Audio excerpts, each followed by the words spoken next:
En mars 2004, j'étais quelque part au nord de l'Irak. Ma destination, l'une des plus grandes raffineries du pays. Le tiers de la production pétrolière y transite. Direction, la Syrie et la Turquie, par camion ou par oléoduc. Un poumon économique indispensable à la reconstruction et qu'il faut protéger à tout prix contre les sabotages des groupes armés. C'est une société militaire privée qui est chargée de la mission. Cette compagnie anglo-saxonne, qui ne souhaite pas être citée, emploie plusieurs dizaines de spécialistes de la guerre, d'anciens militaires occidentaux.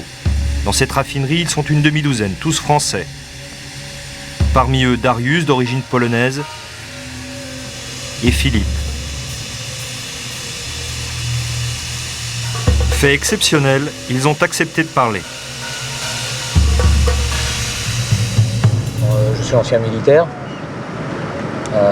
J'ai servi dans les parachutistes et à la Légion étrangère.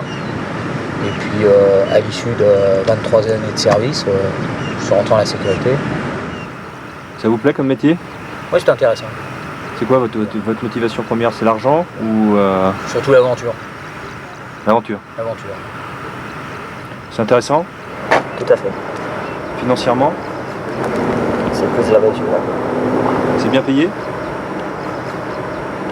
Le salaire, un sujet tabou. Vous êtes payé combien? En fait, il gagne entre 7 000 et 10 000 euros par mois. Quand on dit que vous êtes des mercenaires, qu'est-ce que vous répondez? Que c'est totalement faux. Nous sommes des consultants en sécurité. Nos Français ont choisi de loger à l'intérieur de la raffinerie, avec leurs collaborateurs irakiens, contrairement aux Américains, cloîtrés dans leur base. C'est presque la vie de caserne. Les chambrées, les bouquins et l'arsenal, toujours à portée de main. Pas d'uniforme mais le kéfier, le foulard palestinien, histoire de s'adapter au pays. Un dernier café matinal pour Philippe. La journée sera longue.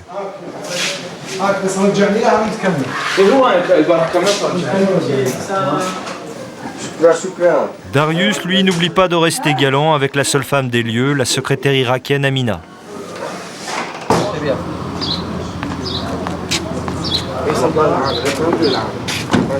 L'objectif d'aujourd'hui, une station de pompage à sécuriser, très très loin de leur QG, à la frontière syrienne. Tout sauf une promenade de santé. La route irakienne est semée de pièges en tout genre qui vont de l'embuscade classique au roadside bomb. Ces engins explosifs improvisés, déposés au bord de la route et commandés à distance. Ces images de propagande filmées par les combattants irakiens et vendues dans les souks de Bagdad montrent leur terrible efficacité. Les roadside bombs touchent aussi bien les civils que les militaires. Quand vous sortez, je suppose que vous êtes sur le qui-vive en permanence? En permanence. Dans les voitures, on se répartit des secteurs de tir. Et puis ensuite, nous sommes prêts à faire feu à n'importe quel moment, en cas de menace. J'ai mon partenaire qui a été tué dans une embuscade à Bagdad. Qu'est-ce qui est arrivé? Vous pouvez nous raconter? Bon, la grande spécialité ici, c'est l'embuscade sur la route, c'est-à-dire qu'un véhicule arrive à votre niveau. Et puis à ce moment-là, les gens ouvrent le feu sur le véhicule, bien souvent suivi d'un deuxième véhicule qui lui termine le véhicule, en principe à la mitrailleuse. Et comme si les combattants irakiens ne suffisaient pas, il faut aussi cohabiter avec les Américains, dont les 130 000 hommes ne passent pas inaperçus. Ou c'est les Américains qui se sont amusés à en balancer une. Bon. Un soldat qui a dû s'amuser à faire ça. Les Américains. Les mecs qui ont jeté les grenades, c'est qu'ils sont peut-être un peu nerveux. Ouais. Voici un convoi de l'armée américaine. Interminable. Ici c'est un convoi américain, quand on s'approchera d'eux, vous passerez devant pour montrer les badges par la fenêtre. Au revoir. Ok. Il faut le doubler, mais les GI sont du genre nerveux, ils ont la gâchette facile.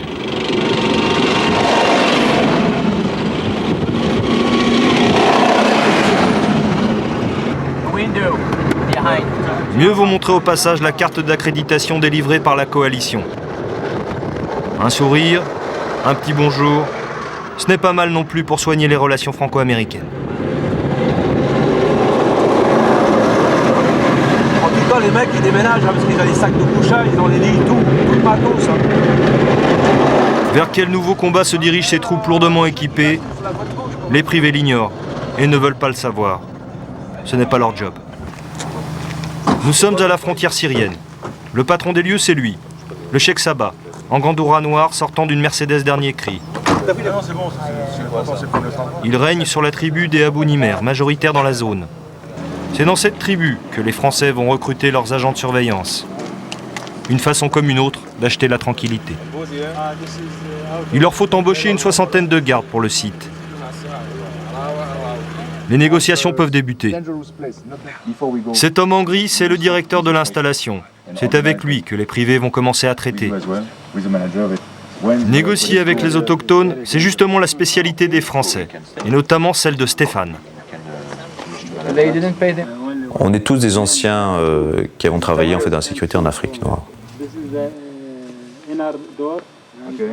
On a acquis une expérience et on a calqué cette façon de travailler en fait avec des pays étrangers en Irak. La nuque, c'est la nuque complète. Après le tour du propriétaire, les Français sont reçus dans un bâtiment militaire, vestige de la colonisation britannique. Comme le billard, rien n'a changé dans ces murs, sauf le contexte géopolitique. Après les politesses d'usage, la collaboration se précise. A priori, tout le monde est d'accord pour l'instant pour dire que c'est lui le grand patron du champ. De toute façon, vous faites toujours comme ça, vous prêtez toujours pour les chèques locaux. Toujours. Et c'est auprès du chèque que vous recrutez vos gardes. Absolument. On discute des sexes sur les salaires, sur la répartie sur le terrain aussi. On essaie de répartir de façon équitable par rapport aux tribus. Et on essaie de trouver de la tribu principale et après il y a des sous-tribus. Et puis le salaire est toujours le même par contre. Par contre lui il perçoit un salaire. Ouais. C'est à vous payer combien les gardes En tant que chèque, il va prendre un salaire. Et puis on sait qu'il va prendre $10 à peu près sur chaque salaire. Même si les palabres sont difficiles, le Cheikh Sabah veut faire honneur à ses invités. On essaie de s'adapter, de comprendre leurs coutumes et d'être assez proche d'eux. Je pense que ça a eu un grand impact. Et ils ont compris, on a bien appuyé aussi là-dessus, qu'on utilisait énormément de personnes de leur tribu, donc on avait une manne financière importante pour eux. Le cheikh sait que l'enjeu est énorme. Il en va de la survie financière de sa tribu et donc de son prestige de chef. On sait que lorsqu'il y a une discussion qui se passe très très bien, il y a quelque chose qui va mal se passer un petit peu plus tard. Apparemment, l'affaire est conclue. Nous repartons. Direction la raffinerie.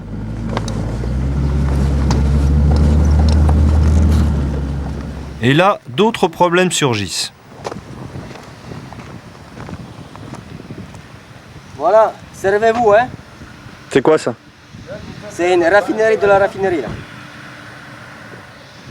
Cette nappe de pétrole provient de la fuite d'un pipeline. Un contrebandier a installé une pompe et siphonne le pétrole pour son compte, comme me l'explique le chauffeur des Français. Alibaba? C'est un Alibaba, comme on appelle tous les voleurs en Irak. L'homme n'a pas froid aux yeux. Il a placé sa tente sur le terrain de la raffinerie et se sert à la source. Il stocke son pétrole sous cette tente. Il ira le revendre au marché noir. Philos? Une affaire juteuse qui rapporte des dollars, ce qui désespère le chauffeur irakien. Philippe constate, mais que peut-il faire? C'est peut-être le directeur de la raffinerie qui, moyennant bakchiche, a accordé cette concession illégale. Pour Stéphane, autre problème. Oui, attends-nous parce que la bagnole que l'on a est quand même de mauvaise qualité, il y a des problèmes d'essence là, alors attends-nous. Un comble au pays de l'or noir. Et quand on tombe sur la bagnole pourrie. Du coup.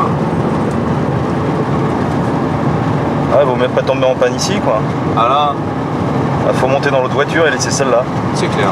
Tout de suite. Tu t'arraches, tu laisses les gardes du corps ici, tu t'arraches. Ouais.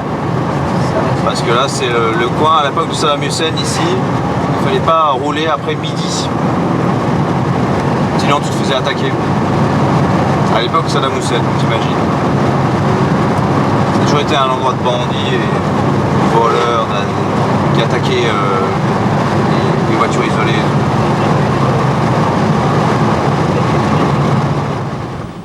Nous faisons halte. Cet homme fait partie des dizaines d'observateurs, souvent bédouins, placés à intervalles réguliers le long des pipelines et chargés de signaler les mouvements suspects. La nervosité est palpable, surtout au passage des voitures. Les privés ne sont jamais à l'abri d'une rafale.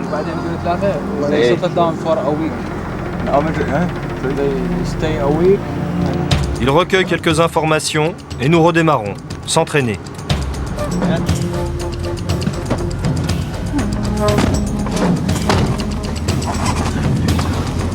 Stéphane m'explique ce dispositif. C'est le contrat Talabani, le fameux contrat Talabani. Un homme tous les X mètres avec une tente sur le pipeline. Mais ils n'ont pas d'armes, ils n'ont rien, donc ils ne servent à rien quoi, en fait. C'est de la poudre aux yeux pour les Américains. Combien les paye? 90 $ pour rien faire. Il est là, on l'a posé là, dans sa tente et il prend là. Avec un bâton, quoi, c'est tout. Ça sert à rien. C'est une grosse escroquerie. Autre moment où Stéphane et ses collègues sont particulièrement vulnérables, la station-service. Il faut s'y arrêter un certain temps. À partir du moment où on est immobilisé, on est une proie facile. Ils peuvent avoir le temps de préparer quelque chose, ne serait-ce que de passer en voiture et de rafaler.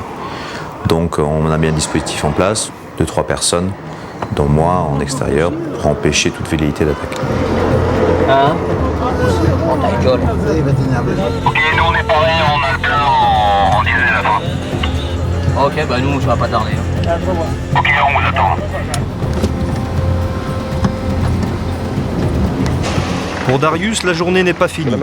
Comme tous les mois, c'est jour de paye. Muni d'un sac plein de dollars, il va faire le tour des postes pour payer les gardes irakiens. C'est la liste des noms, c'est ça? Oui, c'est les salariés. Ouais. Et à chaque salarié, vous allez distribuer 120 $. Pratiquement, ça dépend des grades. ID card ou ration card? Ration card, ID card. ID card. Carte d'identité. La communication est difficile. Darius ne veut pas payer ce qu'il appelle des fantômes. Il ne connaît pas de vue tous les gardes, qui sont des centaines. Il doit donc les identifier pour éviter que d'autres se fassent payer à leur place. Toutes les personnes, ils n'ont pas de ration card ou ID card, ils ne sont pas payés. Il n'y a rien de mal. C'est bon, ok.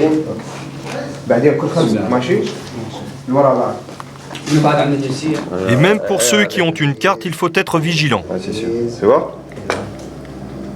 Il a quel âge là-dessus? Je sais pas, mais des fois, tu as des photos de nourrissons. Ouais. Ça passe.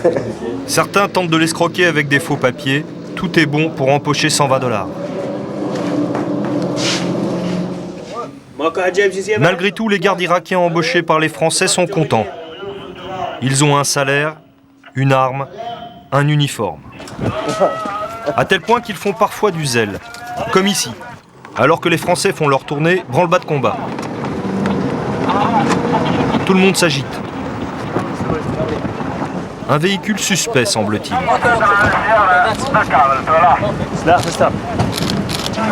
Il s'agit d'une fausse alerte.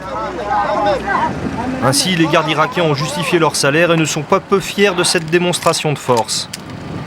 Même si leur professionnalisme laisse parfois à désirer.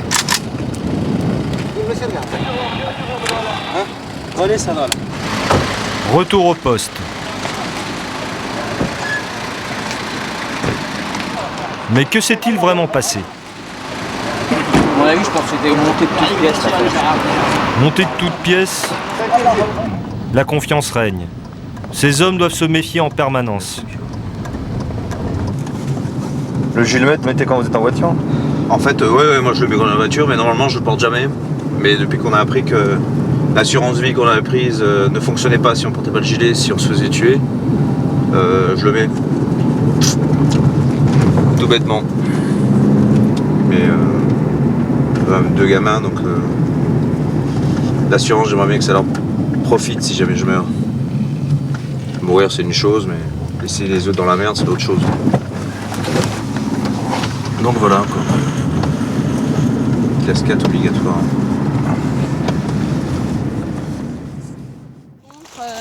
pense que ce sera je vais aller racheter d'autres bouteilles. 6 mois plus tard, changement de décor.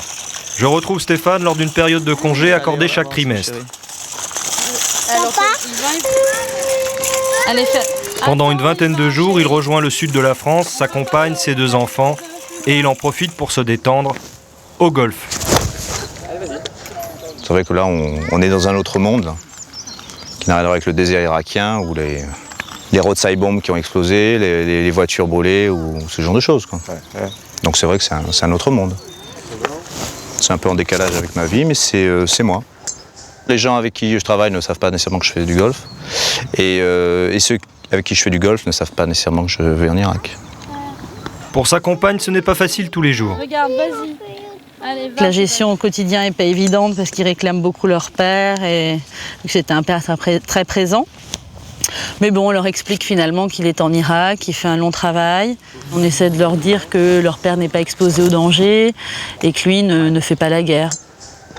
C'est quoi comme travail alors? Il est en Irak. Ouais. Il fait quoi? Il protège le pétrole. Et il te manque aussi beaucoup quand il est là-bas? Oui. C'est un petit peu long. Oui. Et vous? Je suis habituée. Je suis fière de lui. Je pense qu'il est courageux, en fait, tout simplement. Il a un esprit chevaleresque et il fait son travail avec une droiture et une certaine moralité. Il est consciencieux dans son travail. Attends. Moi aussi, il a pas envie qu'on joue au golf. Est-ce qu'il y a des fois où vous imaginez qu'il pourrait ne pas rentrer? Non, jamais. Vous y pensez jamais? Non. J'ai toujours été dans la sécurité, j'ai toujours fait des choses dangereuses. Donc pour moi, il n'y a pas grand-chose à faire pour revenir dans une vie normale. Parce que la vie normale, c'est aussi ce que je vis là-bas. Donc pour les gens normaux, peut-être que c'est un peu spécial. Pour moi, lorsque je rentre dans mon véhicule avec mon gilet pare-balles, mon armement, que je vérifie mes munitions sont bien en place, chambrées et tout, que les gars sont en place, qu'on vérifie la radio, on rentre, c'est comme si quelqu'un prenait un métro pour moi. C'est métro, boulot, dodo. Comme tous les jours, on rentre. Comme tous les jours, on va peut-être sauter sur quelque chose, mais c'est ma vie là-bas. Viens là, viens par là, viens par là. Viens par là, viens par là. Ouais, super. Attends, il faut pas te faire du vélo là. Vous voulez rester dans ce domaine ou vous comptez revenir en France et faire votre travail que vous faisiez dans la sécurité autrefois? C'est impossible à faire. Donc maintenant, vous êtes parti pour... C'est fini là. Ou j'y reste ou je continue. Ou je reste sur le carreau, ou je continue jusqu'à que je puisse plus, ou que mes enfants ne puissent plus l'assumer, ou que je puisse plus l'assumer. Pourquoi? C'est un besoin? Oui, c'est un besoin, ouais, c'est une drogue. Ouais. Une drogue. Oui, mon pouce. Stéphane est accro. Même en famille, il a du mal à se déconnecter de l'Irak. Il est fier du travail accompli, fier d'avoir transmis son savoir aux Irakiens. Ce sont des patrouilles mobiles. Ça a été le but en fait de notre travail. Notre travail en fait a été de les recruter, de les entraîner et de les gérer jusqu'à la passation en fait au management irakien, passation de commandement au management irakien en fait. On les laisse gérer actuellement. Donc maintenant on n'est plus que des conseillers. Des conseillers très spéciaux et très consciencieux. Quand on revient toutes 3 semaines, on essaie de s'entraîner au moins, sur les 3 semaines, on essaie de s'entraîner au moins 2 fois. On fait un déplacement. C'est-à-dire? Dégainer, tirer, pam pam, vérification de la douille, déplacement, pam pam. Ok. Ça vous gêne pas de travailler pour des Américains? J'ai pas été pour l'entrée en guerre contre Saddam Hussein. Mais je me dis maintenant que au niveau géopolitique, les Américains sont les seuls à pouvoir stabiliser l'Irak. C'est malheureux, mais c'est comme ça. Pour Stéphane et les autres Français, le fait de travailler pour des intérêts étrangers n'est pas forcément la solution idéale. Ok, clair. Et vous regrettez pas qu'il n'y ait pas d'équivalent des sociétés militaires privées? Il faut bien comprendre, on parle toujours de mercenaires, on parle en des termes quand même très peu élogieux. Mais si on faisait un cadre législatif très très précis, il n'y aurait aucun problème. Parce qu'il y a autant de personnes qui peuvent faire des erreurs dans l'armée qu'il y en a dans le civil. Le seul problème, c'est un cadre législatif qui les restreint beaucoup plus ou moins. C'est tout. Je pense que ce sera effectivement dans le futur. Mais, enfin, je l'espère en tout cas.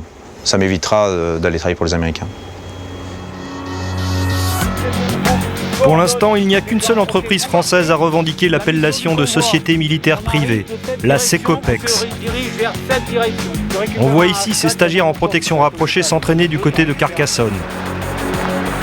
Une simulation d'embuscade effectuée avec des armes factices. Le directeur commercial, David Ornus, n'envoie personne en Irak. C'est la grande différence avec ses homologues américains et britanniques. En France, il n'y a pas de société militaire privée pour une bonne et simple raison, c'est que déjà l'appellation fait peur. Quand on est en France, culturellement, nous avons un certain nombre de traumatismes dans l'opinion publique qui font que dès qu'on emploie ce mot-là, les gens voient tout de suite tout ce qu'il y a de mal dans le mot militaire. Et culturellement, nous ne sommes pas formatés comme les anglo-saxons qui ont une culture de l'autodéfense, de la possession de l'armement que les Français n'ont pas. L'utilisation de la force armée en France est du domaine régalien de l'État. Le problème pour la France de ne pas avoir de société militaire privée, c'est que la France est absente d'un marché qui représente, selon les experts, 100 milliards de dollars par an. En attendant que la France se mette au diapason et que les mentalités évoluent, les sociétés militaires privées anglo-saxonnes présentes en Irak n'hésitent pas à recruter des experts français aguerris et motivés. La fuite des compétences. À Paris, j'ai rencontré Éric Denessé, ancien officier de renseignement et spécialiste des questions de défense.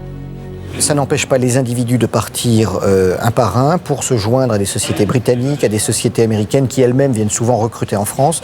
Pourquoi ? Parce que d'abord la valeur de nos forces armées, de nos soldats et de nos combattants est particulièrement appréciée, leur sens du terrain également. Et puis il y a une telle demande aujourd'hui, non seulement en Irak, mais en Afrique, comme un peu partout dans le monde, que les sociétés britanniques et américaines n'ont pas suffisamment à faire avec leurs propres ressortissants. Des soldats privés ? Il y en aurait 15 000 en Irak. Le deuxième contingent de la coalition, juste devant les militaires anglais.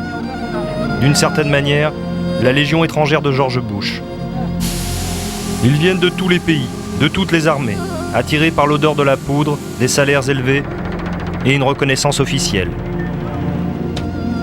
Ici, on ne les traite pas comme des mercenaires, mais comme des contractuels. Bref, des expatriés presque comme les autres. Ce qui se passe en Irak, c'est une privatisation de la guerre. Alors, d'une certaine façon seulement. Pourquoi ? Parce que d'un côté, les effectifs américains ne sont pas suffisants pour maintenir l'ordre dans le pays, et de l'autre côté, les travaux de reconstruction sont tellement importants que l'ensemble des entreprises présentes en Irak doivent assurer elles-mêmes leur sécurité, et pour ça, ils ont besoin de milliers de spécialistes devant le type de risque qui existe. Leurs employeurs, une cinquantaine de sociétés militaires privées, essentiellement américaines et britanniques, ayant pignon sur rue à Bagdad.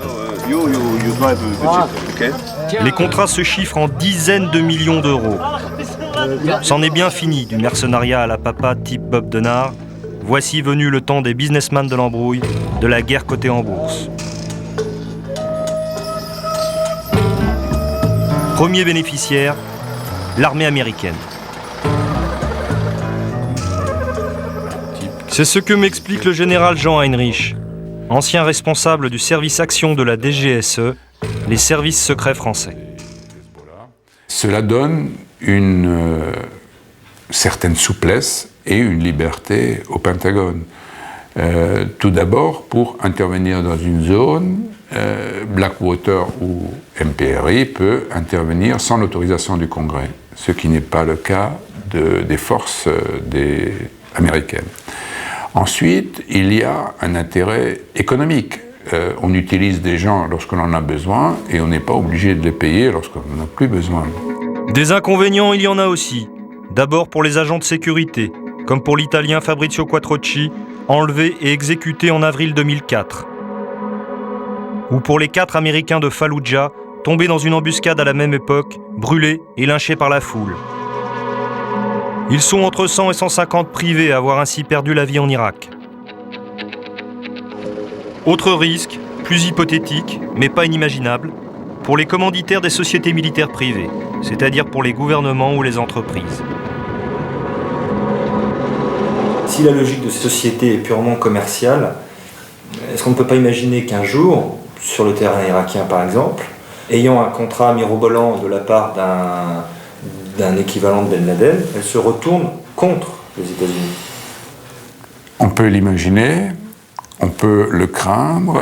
La question a pu se poser certaines fois en Afrique, ou des sociétés militaires privées intervenant, au fond, ont modifié le cours des choses, le cours démocratique des choses. C'est-à-dire, soit ont défendu ou ont mis en place des gens qui n'auraient pas été élus par le peuple, soit ont renversé des responsables qui, eux, avaient été mis en place par le suffrage du peuple, le suffrage universel. Donc là, c'est un des risques qui existent et qu'il convient de ne pas négliger. Stéphane, lui, comme tous ses camarades que j'ai rencontrés en Irak, est catégorique. Pas question de travailler pour n'importe qui, pas question de se vendre au plus offrant.